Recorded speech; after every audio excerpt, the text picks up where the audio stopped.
तत्पश्चात उन्होंने विजयकोंडा, जिसे आज हम वारंगल के नाम से जानते हैं,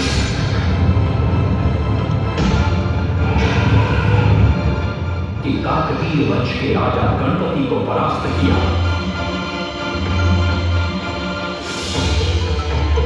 और उनके राजकोष पर भी कब्जा कर लिया। 3 वर्षों तक निरंतर युद्ध के पश्चात जब बहुत सारी धन संपदा देकर कलिंग लौटे तो राजमहल में उनका भव्य स्वागत हुआ।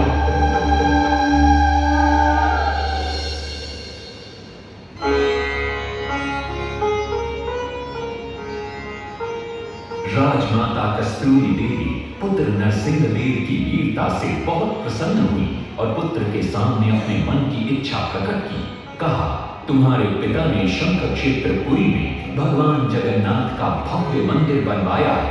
मैं चाहती हूँ कि तुम पद्म क्षेत्र कोणार्क में उससे भी भव्य और विशाल सूर्य मंदिर बनवाओ। किंतु नरसिंह देव माता से प्रति प्रश्न करते, सूर्य मंदिर ही क्यों, और वो भी कोणार्क में? तब राजमाता कस्तूरी देवी बतलाती है, द्वापर युग में भगवान श्री कृष्ण के पुत्र सांब बड़े ही सुंदर और सुकुमार थे। वो नारद मुनि को चिढ़ाया करते थे।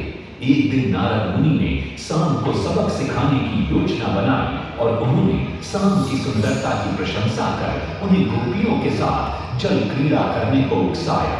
वहीं दूसरी तरफ भगवान श्री कृष्ण को जाकर कह दिया कि सांब अपनी मां समान गोपियों के साथ जल क्रीड़ा कर रहा है।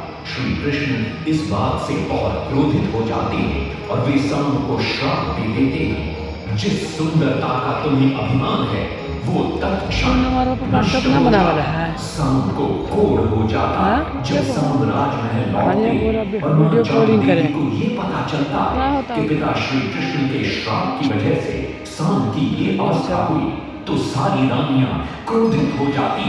नारद जी को बुलाया जाता है। वे रोग मुक्ति का उपाय बतलाते हैं। वे कहते हैं, सूर्य की पहली किरण ऊर्ध्व देश के एक कोण पर पड़ती है जिसका नाम कोणार्क है। सांब को वहीं जाकर सूर्य की आराधना करनी होगी।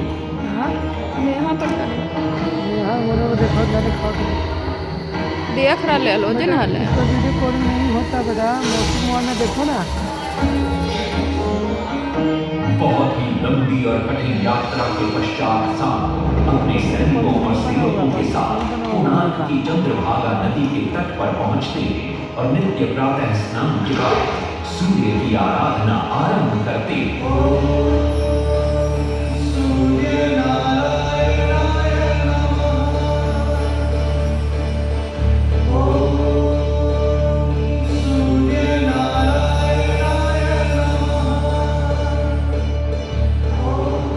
अन्न जल त्याग कर 12 साल की कठिन तपस्या के बाद सूर्य देव प्रसन्न होकर प्रकट होते और सांब को रोग मुक्त होने का वरदान देते। पुत्र, आज रात्रि के चतुर्थ प्रहर में स्नान करते समय नदी के तल में तुम्हें एक वस्तु मिलेगी। वो मेरा ही प्रतिरूप होगी। उसका स्पर्श पाते ही तुम इस कोढ़ रोग से मुक्त हो जाओगे।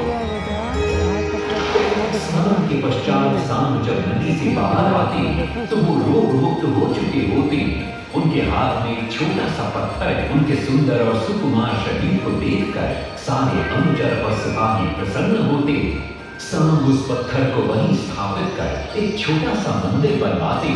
लेकिन जब उन्हें ज्ञात होता है कि सूर्य पूजा का विधि विधान यहाँ किसी को पता नहीं है तो वे चिंतित हो जाते। वे ध्यान में बैठते। सूर्य देव पुनः प्रकट होते और सांब के पूछने पर बतलाते कि दूर पश्चिम में साक्य देश के मागा ब्राह्मण पूजा की विधि विधान जानते हैं। सांब साक्य देश की ओर निकल पड़ते जो आज का ईरान है। महीनों की लंबी यात्रा के बाद सांब 18 मागा ब्राह्मण परिवारों को साथ लेकर कोणार्क लौटते हैं और सूर्य मंदिर में पूजा शुरू हो जाती है।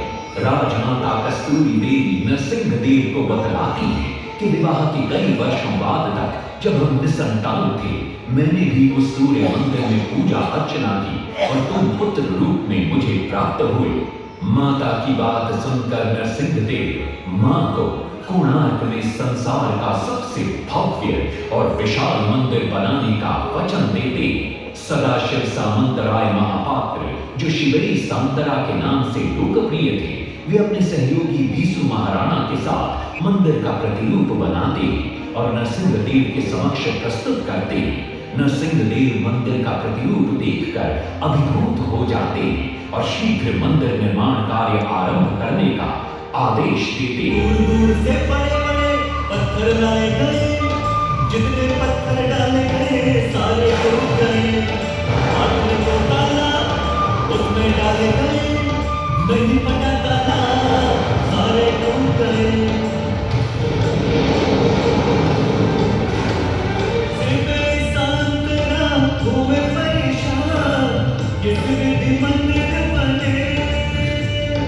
सिर्फ सांतरा हुए परेशान, किस विधि मंदिर बने। एक दिन वे चिंतामग्न कोणार्क लौट रहे थे, तभी उन्हें प्यास महसूस हुई। उन्हें पास ही में एक कुटिया दिखाई पड़ती है, जहाँ एक बूढ़ी औरत से उनकी भेंट होती है। शिवई सांतरा पानी मांगते हैं। बूढ़ी औरत पानी के साथ गरम गरम भोजन भी लेकर आती है। वे थाली के बीच में हाथ डालते हैं, जिससे उनका हाथ जल जाता है। तब वो बूढ़ी औरत मुस्कुराकर कहती है, तुम तो शिवई सांतरा की तरह बीच से भोजन उठाकर खा रहे हो। ये सुनकर शिवई सांतरा को अपनी भूल का एहसास होता है। माता रामचंद्री ने उपाय सुझाया, समझे शिवई सांतरा।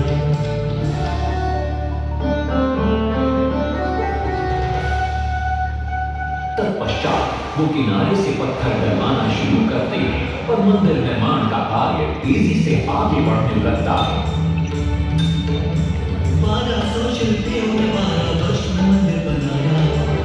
घोड़े साथ सजा कर रथ में सबका चक्र बताया।